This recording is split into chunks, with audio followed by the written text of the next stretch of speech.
friends, this is Pragnesh Sudhar from Takshila English School. Today we are going to see the chapter number first of class 12, the last lessons. Lastly, हमने देखा था कि how the friends was feeling when his teacher Mr. Hamill has told him that, or the whole class, that how he was feeling when today was the last lesson of that French. आगे बढ़ते हैं. Poor man, it was in honor of this last lesson that he had put on his fine Sunday clothes, and I understand. Poor man, the word is used for Mr. Hamill. It was in honor of this last lesson that he had put on his fine Sunday clothes. उनके लिए बहुत honour की बात है. It was in honour of this last lesson, यानी ये last lessons के लिए बहुत ही ऑनर की बात है कि मिस्टर हैमल जो है उनके फाइन संडे क्लोथ्स में है. एंड नाउ आई अंडरस्टूड, और अब मुझे समझ में आया है. क्या समझ में आया है? Why the old man in the village were sitting there in the back of the room. It was because they were sorry. Writer को यानी फ्रैंक को ये समझ आ रहा है, अब वो रियलाइज कर रहा है कि क्यों विलेज पीपल जो है those who are sitting back of the room, because they are feeling very much sorry too. Why? That they had not gone to the school more. आज जब उनकी ओन मदर लैंग्वेज में, उनकी own mother tongue में जब last lesson चल रहा है, तब उनको एक सॉरी फील हो रहा है. किस तरह का सॉरी फील हो रहा है? कि वो ज्यादा दिन स्कूल नहीं जा पाए हैं. It was their way of thanking our master for his 40 years of faithful service. ये उनके लिए भी एक तरह का वे है. हमारे जो मास्टर है जिन्होंने कम से कम 40 साल से उनकी सर्विस फेथफुली निभाई है, उसको आभार व्यक्त करने के लिए. And of showing the respect for the country that was theirs no more. और एक ऐसी कंट्री जो अब उनकी नहीं रही है, उस कंट्री के लिए, उनकी खुद की कंट्री के लिए वो रिस्पेक्ट शो करना चाहते हैं. नेक्स्ट पर है, while I was thinking of all this I heard my name called. जब फ्रैंक ये सब सोच रहा था मन ही मन, तो उसने अपने नाम की आवाज सुनी कि कोई उसे पुकार रहा है. It was my turn to recite. Frank का टर्न था रिसाइट करने का. What would I not have given to be able to say that dreadful rule for the participle all through, very loud and clear, and without one mistake? What would I not have given to be able? मैं क्यों उसके लिए able नहीं था to say that dreadful rules of for the participle. Participles के जो rules थे उसके लिए तो बहुत ड्रेडफुल थे. All through very loud and clear, कि मैं क्यों बहुत ही लाउड और क्लियर नहीं बोल पाया. And without one mistake, but I got mixed up on the first words and stood there. लेकिन उसने पार्टिसिपल्स के पहले ही रूल्स में जो फर्स्ट वर्ड्स थे वो सारे मिक्सअप कर दिए और वहां पे खड़ा रहा. Holding on to my desk, my heart beating. जाहिर सी बात है आंसर उसका गलत था, तो he was heart was beating and not daring to look up. और वो ऊपर देख भी नहीं रहा था क्योंकि उसको अब शर्म आ रही थी. I heard mister Hamel say to me, I won't scold you little friends, you must feel bad enough. Mister Hamel कह रहे हैं कि मैं तुम्हें नहीं डांटूंगा. I will won't scold you. Little friends, you must feel bad enough.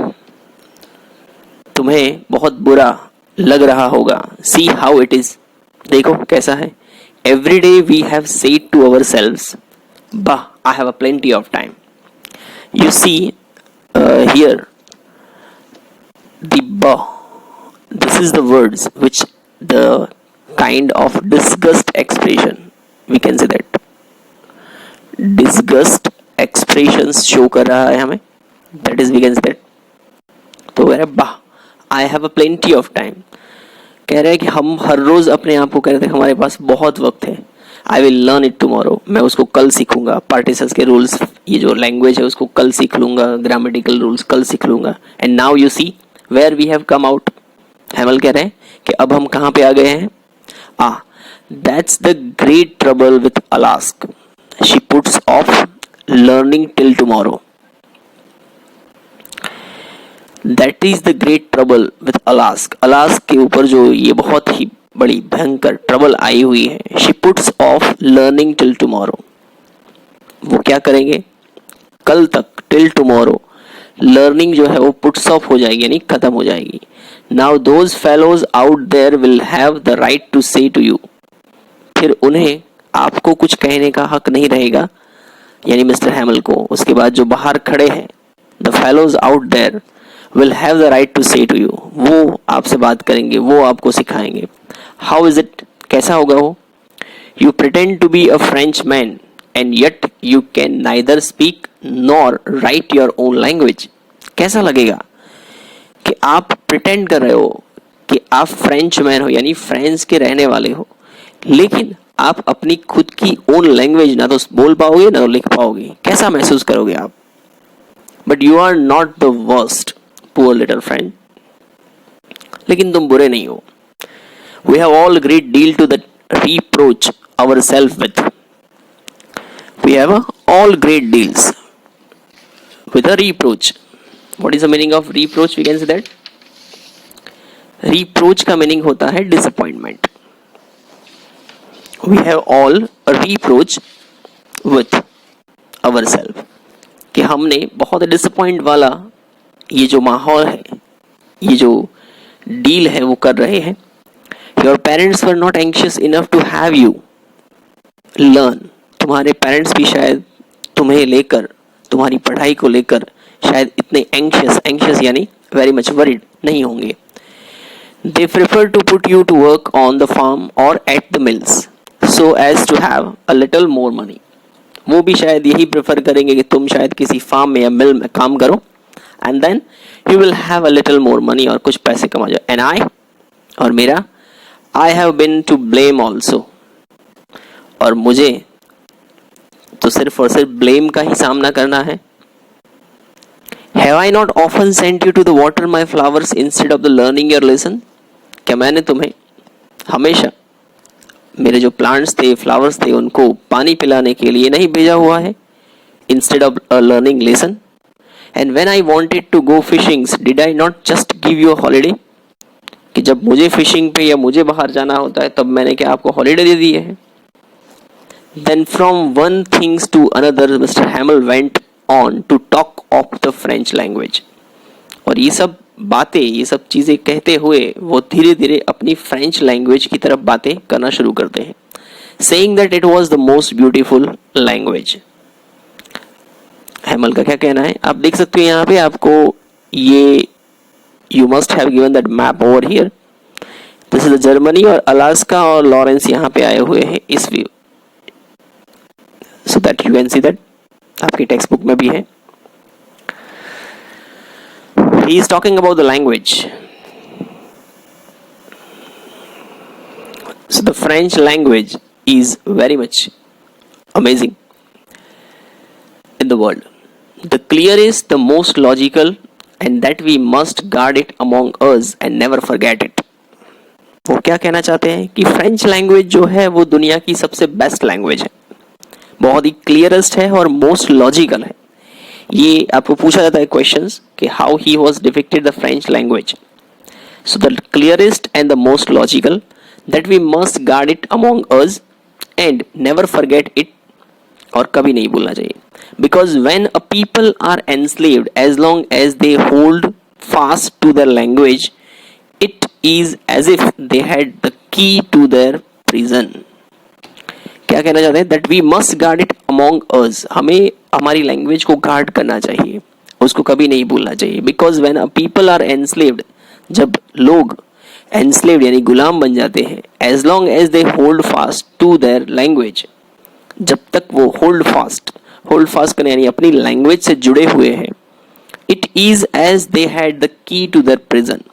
तो इसका मतलब ये हुआ कि वो उनके लिए उनकी जो प्रिजन है, उनकी जो जेल है, उसकी चाबी है। ये क्वेश्चन पूछा जाता है आपको कि how can mister Hamel say that, कि why he has say that the language it has the key of the prison. So you must remember this thing. Then he opened a grammar and read our lesson. उन्होंने अपना lesson पढ़ना start किया. I was amazed to see how well I understood it. आज मैं बिल्कुल amaze था, यानी बहुत ही सरप्राइज था कि आज मैं उनके लेसन को इतनी अच्छी तरह से कैसे समझ पाया. All he said seemed to so easy. वो जो कुछ भी कह रहे थे वो बिल्कुल ईजी था. I think too that I had never listen so carefully. मैंने भी सोचा कि शायद मैंने उनके लेसन को ज़्यादातर केयरफुली सुना नहीं, इसलिए मुझे ऐसा हो रहा था. And that he had never explain everything with so much patience. या तो फिर उन्होंने इतने पेशेंस के साथ ये सारी चीज़ें कभी एक्सप्लेन नहीं की. तो आप देख सकते हो, आज मैंने पहले ही कहा था कि इस चैप्टर की थीम जो है वो यहाँ पे डिपिक्ट की गई है कि स्टूडेंट्स और टीचर्स का लर्निंग और टीचिंग्स का जो एक एटीट्यूड है, वो एटीट्यूड किस तरह से चेंज हो रहा है. कि आज जब उसका लास्ट दिन है उस लैंग्वेज का, तो उस लैंग्वेज की इंपॉर्टेंस उसको पता चल रही है और he is taking a much interest in that case. It seemed almost as if the poor man wanted to give us all he knew before going away. ऐसा लग रहा है कि जैसे कोई गरीब इंसान अपनी सारी चीजें, जो कुछ भी जानता है, वो सारी चीजें जाने से पहले देके जाना चाहता है. And to put it all into our heads at one stroke. और वो सारी चीजें जो उनके पास है, वो सारी चीजें एक ही स्ट्रोक में हमारे दिमाग में डाल देना चाहता है. After the grammar we had a lessons in a writing. That day Mister Hamel had a new copies for us. Grammar का लेसन्स खत्म हुआ, उसके बाद हमें राइटिंग का लेसन्स था. और उस दिन मिस्टर हैमल ने हमें नई कॉपीज दी थी, written in a beautiful round hand. बहुत ही beautiful round hand it means वो जो कर्स सी वे में लिखे होते हैं वैसे. After the grammar we had that France Alsace they looked like little flags floating everywhere in the school room. France Alsace ये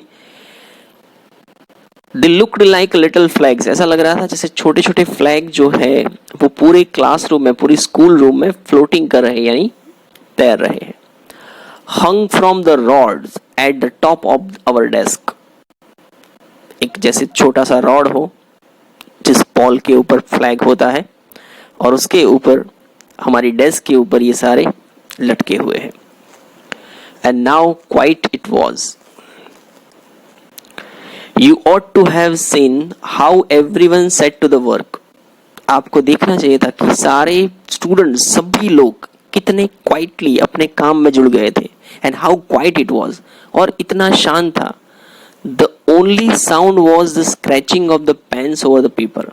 सभी को जो पेन और पेपर दिया गया था, उस पेन और पेपर के स्क्रैचिंग का, यानी उसके ऊपर जो लिख रहे होंगे उसकी वजह से जो आवाज आ रही थी, बस उसी की आवाज आ रही थी. यानी ऐसा अब तक की क्लास में कभी हुआ ही नहीं जो आज उसको दिख रहा था. वंस सम बिटल्स फ्लू इन. बिटल्स जो थे वो भी कुछ कमरे के अंदर उड़ रहे थे. But nobody paid any attention to them. लेकिन किसी ने उसकी तरफ अटेंशन ही पे नहीं किया. बाकी तो क्लासरूम में अगर मान लो कोई बिटल्स उड़ता हुआ आ जाए तो सारे स्टूडेंट्स का ध्यान कहाँ पे चला जाता है, उस तरफ चला जाता है. Not even the littlest one, who worked right on tracing their fish hooks, as if that was a French. Not even a littlest ones, एक छोटे से बिटल्स की तरफ भी नहीं. Who worked right on tracing their fish hook, जैसे कि सभी लोग इस तरह से काम कर रहे थे कि जो फिशिंग हुक होता है ना, फिशिंग हुक इट मीन्स जो मच्छी पकड़ने जाते हैं और किस तरह से मछली को अपनी जाल में फंसाने के लिए, ट्रेसिंग के लिए किस तरह से एक अटेंशन में बैठ रहे, उसी तरह से बैठ रहे, as if that was a French. 2 on the roof of the pigeons cooed very low. Cooed का मीनिंग होता है कि पीजन ने अपनी आवाज में कुछ लो वॉइस में उसने आवाज दी. And I thought to myself, will they make them sing in a German even the pigeons. अब ये पीजन जैसे ही उसने कूड वेरी लो साउंड में किया, तो ये भी क्वेश्चंस है, आपको पूछा जाता है, याद रखिएगा आपकी एग्जामिनेशन में, कि will they make them sing in a German, यानी किसको, पीजन्स को भी क्या वो जर्मन लैंग्वेज में बोलने के लिए कंपेल्ड करेंगे। इंसान को तो किया ही है कि हमारी जो फ्रेंच मदर टंग है उसको छोड़कर हमें जर्मन लैंग्वेज में ही बात करनी है, जर्मन लैंग्वेज में पढ़ना है, तो क्या पीजन्स को भी वो जर्मन लैंग्वेज बनाएंगे। इट मीन्स यहाँ पे वो एक टायरनियस वे शो कर रहे हैं दूसरी कंट्री का किसी और कंट्री के लिए। सो ये भी एक क्वेश्चन है, याद रखिएगा कि कब किस तरह से उसको ये क्वेश्चंस आता है दिमाग में। Whenever I looked up from my writings, I saw Mr. Hamill sitting motionless in his chair. जब भी अपनी राइटिंग से ऊपर होकर वो देखता था तो वो दिख रहा था कि मिस्टर हैमल जो थे वो बिल्कुल मोशनलेस बिल्कुल हिले बिना अपनी चेयर में, gazing first at one things, जैसे किसी एक चीज को कोई होता है ना कि गेज्ड कर रहा होता है, टगर टगर देख रहा होता है, देन एट अनदर, और फिर उसके बाद दूसरी, as if he wanted to fix in his mind just how everything looked in the little school room. जैसे कि वो आज उनका लास्ट लेसन है तो उस सारी यादों को अपने दिमाग में जैसे फिक्स कर रहे हो कि कैसी थी स्कूल रूम में, छोटी से छोटी चीजें किस तरह से रहती थी। फैंसी यानी imagine, for 40 years he had been there in the same place. सोचिए 40 साल से मिस्टर हैमल एक ही जगह पे, एक ही प्लेस पे है, with his garden outside the window and his a class in front of him. बाहर की साइड, विंडो के बाहर आउटसाइड गार्डन है और फिर उसके इन फ्रंट ऑफ बिल्कुल उनका क्लास है। Just like that, only the desk and benches had been worn smooth. सिर्फ और सिर्फ वो जो डेस्क है, वो बेंचेस है, वो क्या हो गया, had been worn it means घिस घिस के स्मूथ हो जाती है। होता है ना, कोई चीज आप ज्यादातर इस्तेमाल करते हो तो उसकी स्मूथनेस बढ़ जाती है। The walnut trees in the garden were taller. Garden में वॉलनट ट्रीज है जो काफी टॉलर है। And the hop vine that he had planted himself twined about the windows of the roof, that is known as a hop vine. आप देख सकते हो कि hope vine is also the tree's name over there. He had planted himself twinned about the window of the roof. उन्होंने, एक तरह की होती है वो बेल जैसी होती है होप वाइन, तो वो उन्होंने वहां पे अपनी रूफ में, विंडो की रूफ में वहां पे प्लांटेड की थी दोनों तरफ। How it must have broken his heart to leave it all. ये सारी चीजें पुअर मैन, किसके लिए, मिस्टर हैमल के लिए, कि ये सारी चीजें जो उन्होंने खुद प्लांट की थी, खुद बनाई थी, उसको कैसे छोड़ के जा सकते हैं। To hear his sister moving about in the room about, packing their trunk for they must leave the country next day. To hear his sisters, वहां पे ऊपर उनकी जो सिस्टर्स है, मूविंग अबाउट द रूम्स, वो भी रूम में यहाँ वहां पैकिंग कर रही है अपना ट्रंक यानी ये पेटी, for they must leave the country next day, क्योंकि दूसरे दिन उनको ये कंट्री छोड़ के जाना है। But he had the courage to hear every lessons to that very last. After that writing, we had a lesson in history, and then the babies chanted their ba, bi, bi, bo, boo. Down there at the back of the rooms, old Hauser had put on his spectacles and holding his primer in the both hand, spelled the letters with them. Writing का lesson खत्म होने के बाद उनका history का lesson था। Then the babies chanted, छोटे बच्चे जो थे वो जैसे वो ना, जिस तरह से हमारे यहाँ पे नर्सरी और उसके बच्चे जो होते हैं वो ABCD जो गाते हैं, उसी तरह से वहाँ पे भी उन्होंने ये चेंटिंग करना शुरू किया। Down there at the back of the rooms old Hauser had put on his spectacles.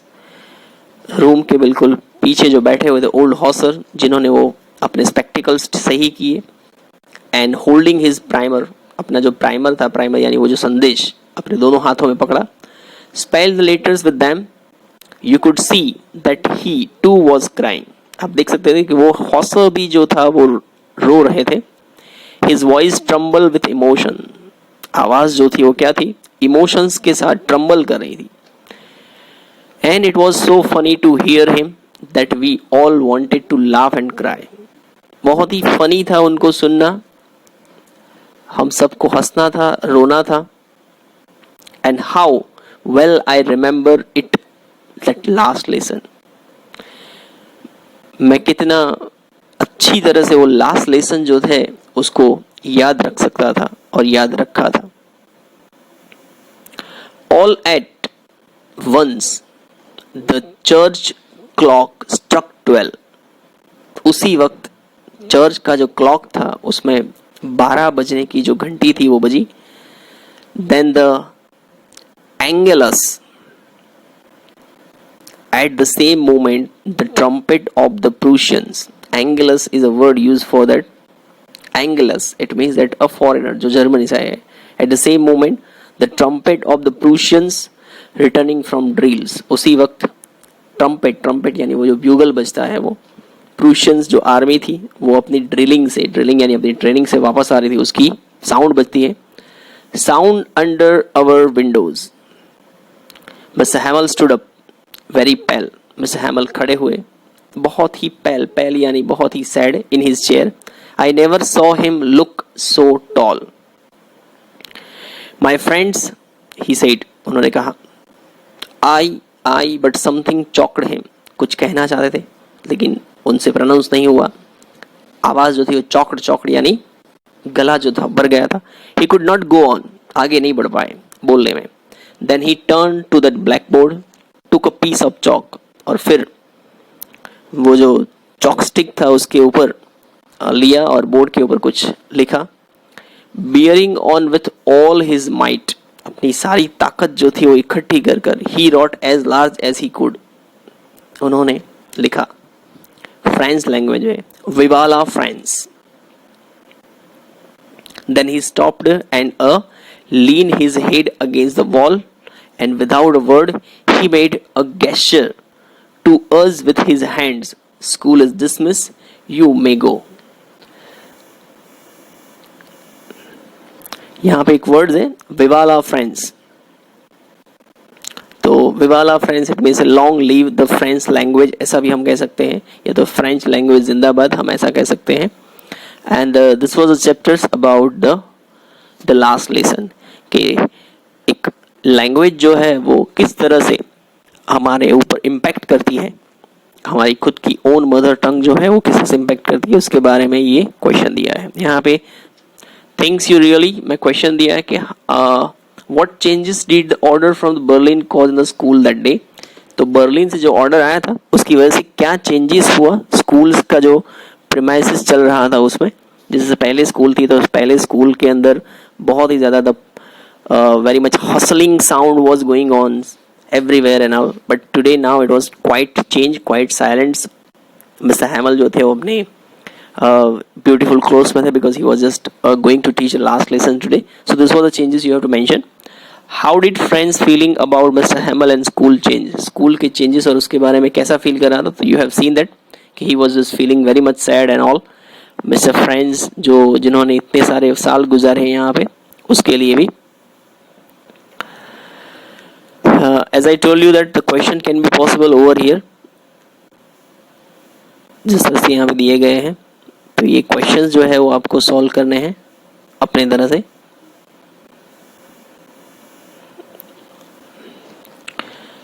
Next times हम आगे का चैप्टर देखेंगे. तब तक के लिए थैंक यू सो मच.